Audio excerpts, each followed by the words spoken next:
My name's Andrew. I'm an environmental scientist with the City of Austin Watershed Protection Department. I'm standing here among some carnivorous plants in Lady Bird Lake.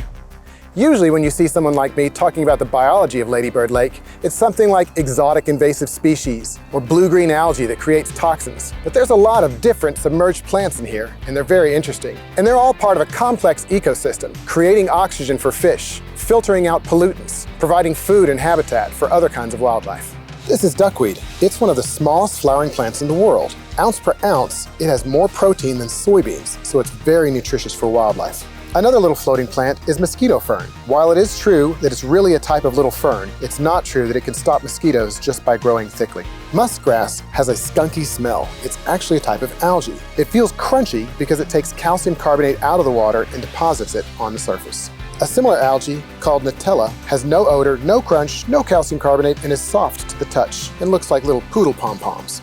Hornwort, otherwise known as coontail, has bushy tips like a raccoon's tail. It has no roots. It can just grow in the water column, floating and growing year-round. It's reported to have several medicinal properties. Sago pondweed is very important for waterfowl. They eat the whole plant, leaves, stems, roots, everything. One of the neat things about sago is that it can live in freshwater or saltwater, which is a real trick for a plant to do. Water milfoil has leaves that look like feathers. It comes in a native and a non-native species that hybridize together, making it difficult to tell them apart. It can be good habitat for fish and bugs, but nothing much eats it.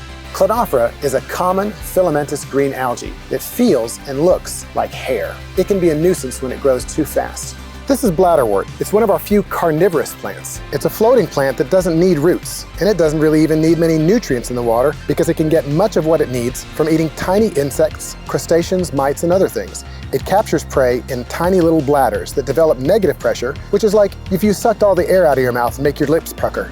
The bladders have a little trap door that's triggered by touching tiny hairs on the outside. When the trapdoor opens up, it slurps in the unsuspecting prey at a fraction of a second, and then the trapdoor seals shut. This can happen in anywhere from 1/10 to 1,000th of a second, which makes it one of the fastest plant motions in the world.